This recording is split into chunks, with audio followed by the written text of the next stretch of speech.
Good morning. It's Wednesday, time for Wednesday level up training. And today we're going to be talking about a really great tool that is provided to you through your association membership. And we've talked a lot about association membership and what it does for you. This is just another one of the great tools that is provided to help you become a better real estate agent and to help you become more compliant and to advise your client much, much better. I'm sure all of us have gotten to that one form that we read and reread, and we just can't make heads or tails of what the heck they're trying to say. It's not all of them. I mean, most of the forms are written in a way that make it pretty easy to understand and to explain to our clients because let's be real, most of our clients are not going to sit and read every word of the forms. They count on us to break it down, to summarize what they're signing. Now, this does not preclude them from the responsibility of reading everything that they sign. So be sure and let them know, you're going to summarize it for them, but you really do suggest and strongly suggest that they read the forms when they have some time to sit with them. Um, so you never want to make it seem like that's not required because it absolutely is. We had a situation where I was selling a condominium and the buyer, the seller, excuse me, the buyer ordered or seller ordered the HOA documents and gave them to the buyer like he was supposed to within a proper time frame. And the buyer sat down and read through the rules and found out that if he had gone through with the transaction, he would have had to find another home for his pet, and it's a long time pet. And that would have been really horrible. So it is important to read everything that you're going to sign. I'm not saying that it isn't. But we do have some tools that help us as real estate agents to, make the real thick legalese a little bit easier to digest. So I'm going to share my screen with you in a minute, but let me just explain. Well, let's see, I can show you where it's at. Oh, no, I didn't. I don't have that one open. So in fact, let me open it here. Here we go. All right, I'm going to open my Zipforms screen. I'm going to share that with you so that you can see where I'm talking about where you find these tools. So let me share them. Here we go. Okay, so this should look familiar to you. This is what you see when you open your Zipforms and you log in, and you're in the screen where it lists all of your transactions. So that's the screen you need to be in. Up in the top left-hand corner, you're going to see this little drop-down box that says TXN Tools or Transaction Tools. So this is where you're going to find the various tools that that Zipforms offers each agent. So if we drop down that list, we're going to see a clause manager, a lookup field manager, a mortgage calculator, forms advisor, and forms tutor. Now, we are going to talk about forms tutor today. Is it tutor or more? Yeah, tutor. We're going to talk about forms tutor today. Forms Advisor, that was a really great tool. It's no longer offered with your Zipforms. They have used AI to upgrade that tool for us, which I love that they're always on the edge of technology.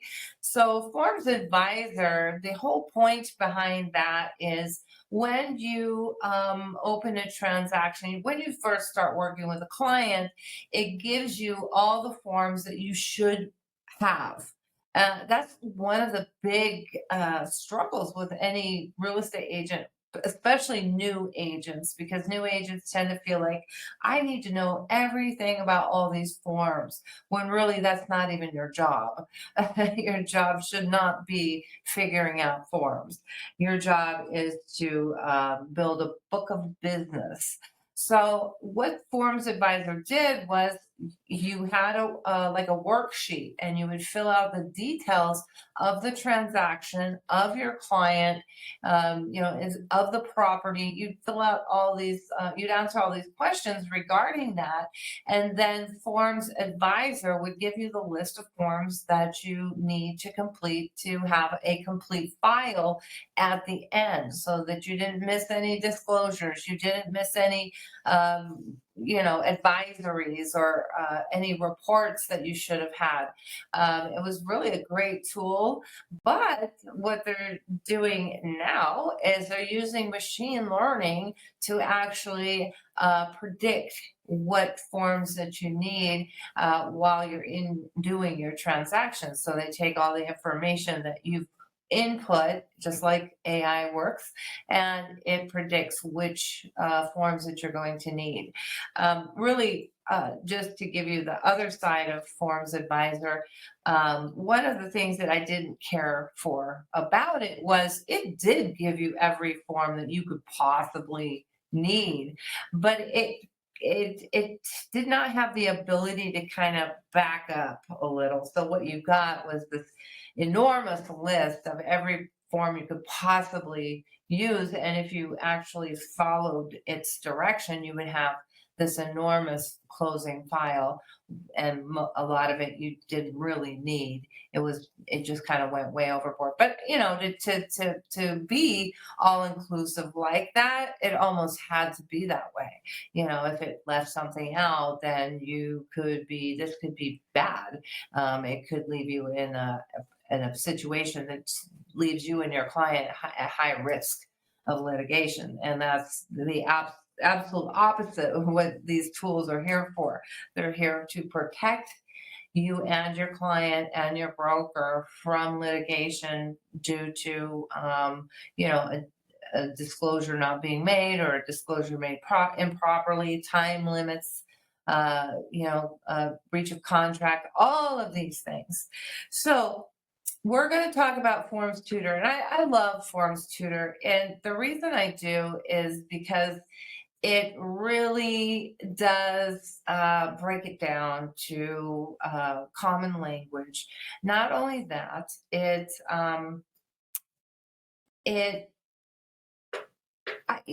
I like using it even when I do know what the form means. It's kind of not only does it break it down, it also gives you additional information, like things that you wouldn't even think of. So let's go ahead and take a look. I'm going to stop sharing and share the next page. So if you click on that transaction tool Forms Tutor, then it's going to bring you here. And so let me go ahead and share that.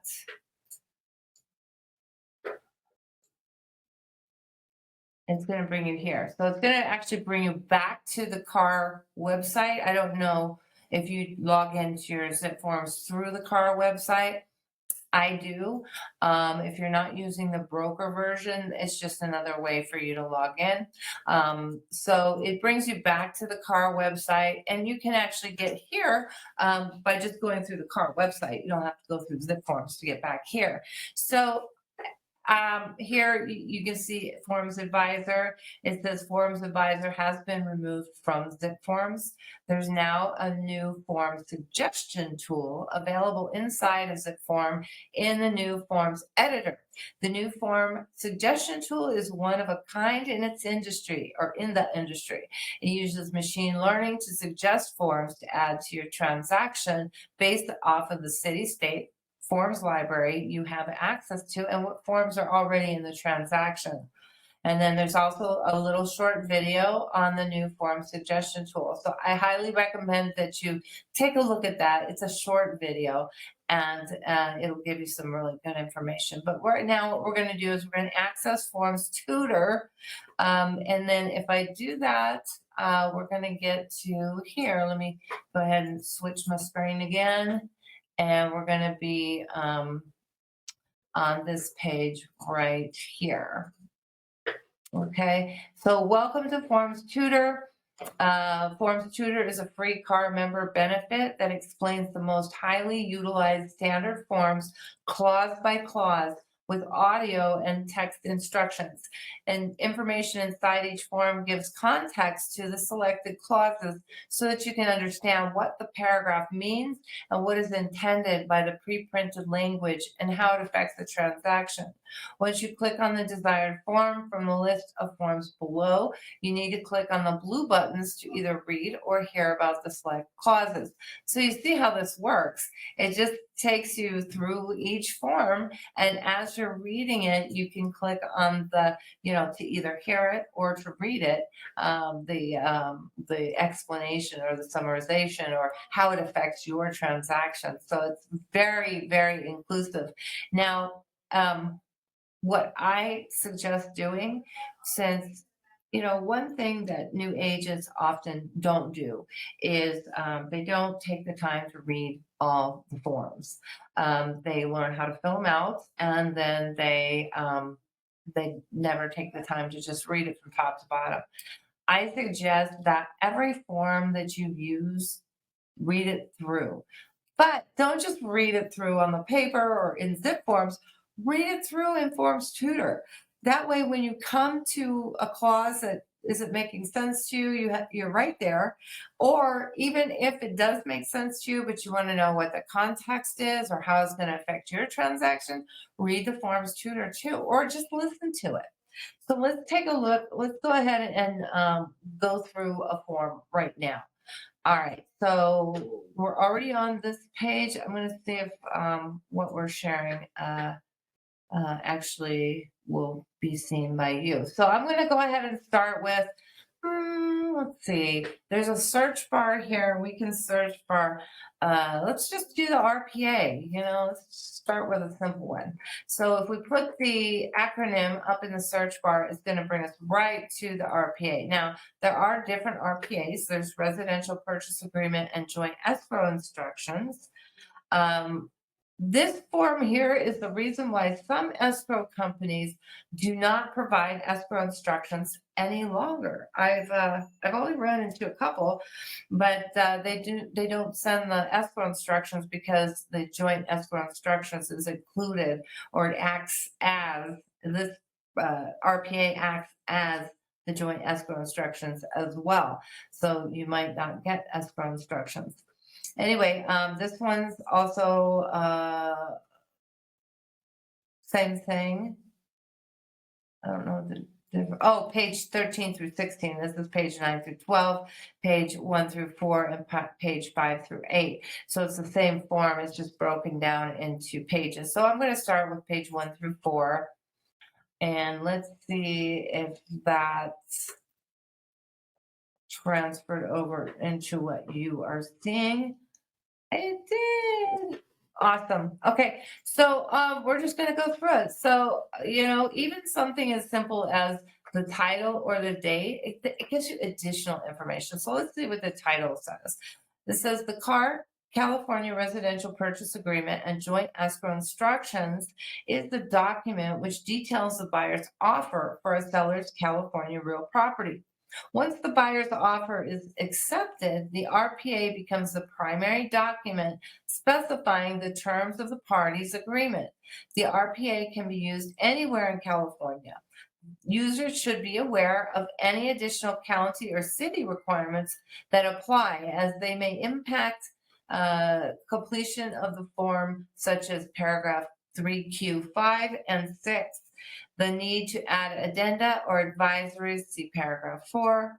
The form is written to satisfy legal and practical considerations for the sale of property built and zoned for single-family residential use even if a rental. The RPA is the appropriate form for the condominiums as well as standalone dwellings. It is also the form to be used for the sale of a mobile home, but with the applicable addendum, manufactured home purchase addendum, car form NH-PA. The RPA is sometimes used by real estate licensees for the sale of residential property with 2 to 4 units. The residential income property purchase agreement and joint escrow instructions, CAR form or IPA, is better suited for those properties as they are generally used for income generating purposes. A fully executed RPA is to be delivered to the mutual agreed escrow company and operate as binding instructions. Most escrow companies will provide their own general instructions to the buyer and seller to supplement, not supplant, the terms of the RPA. So, do you see how it's got additional information that is just good to know? Pardon me. Okay, and now we're going to click on date prepared. And if you look here, you're going to see this little play button and then this little button here. So if we push play, how come I'm not hearing it?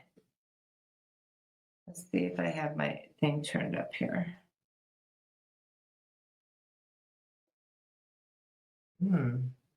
Okay. For some reason, it's not playing it. Anyway, that should play, if your sound is working properly, that should play a reader. So it's going to read it to you. All right, so that is it for the Forms Advisor. Just really encourage you to use it. It's better to know more than less. And you know what else? You know, when they update forms, um, uh, which they do all the time because things change. It's a good idea to just go to your Forms tutor and go through the new form. I mean, this form here, the RPA, was just updated. I think it was this last January.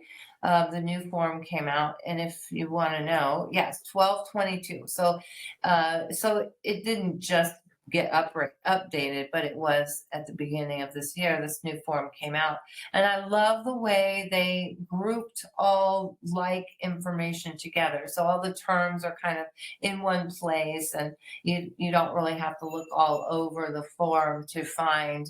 Um, all of the terms are kind of grouped together. So that was a really nice change.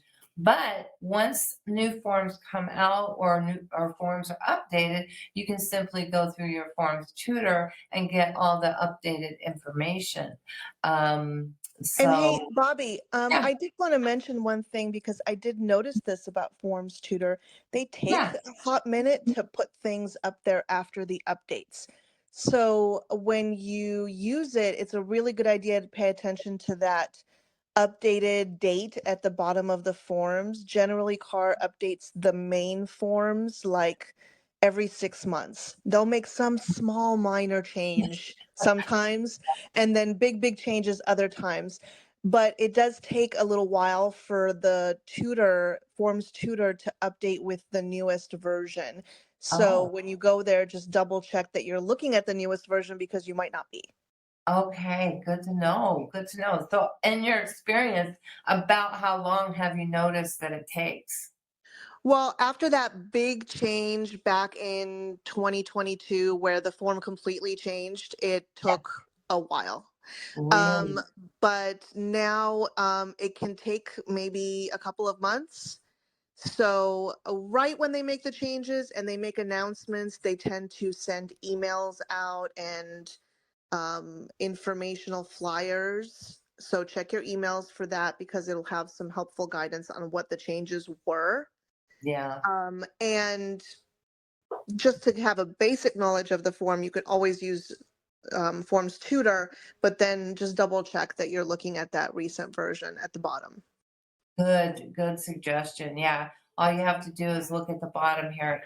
Every single form has the revision date and the the date of the form. So this one here, yeah, like I said, it's been a year almost. I don't know when it was updated or uploaded into Forms Tutor, but that's good information. Always check to see if you're working with the latest form. Now, one way to check, how would you check? I believe if you go to, we're going to go back to here where all your transactions are.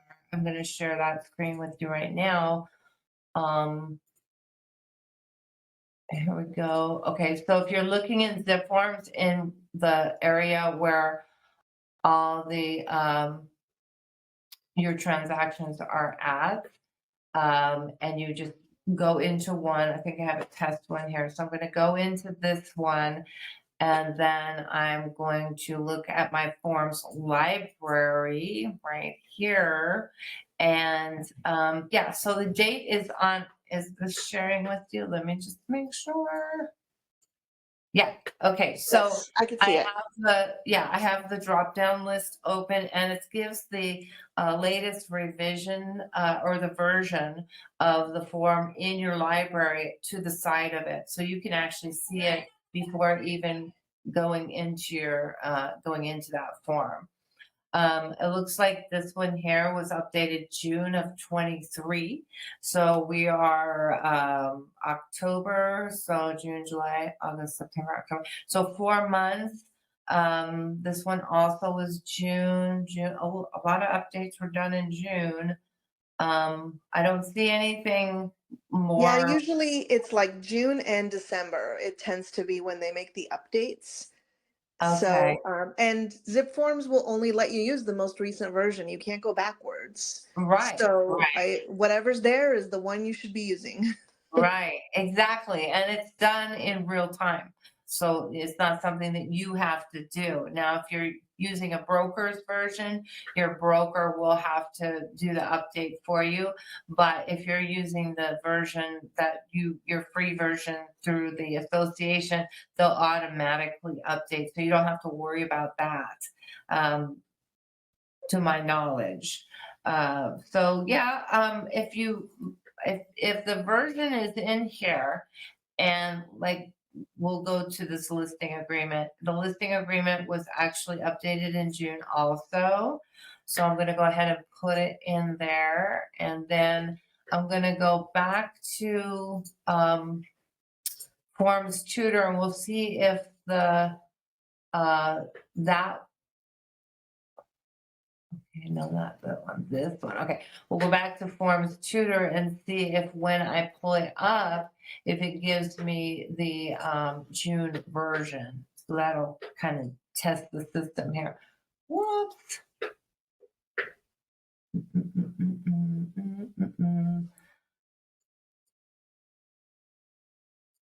Okay, Forms Tutor. Access Forms Tutor. Okay, here we go. So I'm going to share my screen again, and we'll just see. Okay, where is it? It's right here. Okay. All right. So I said what? The RPA, correct? So we're going to go ahead and look at RPA. It was updated in June.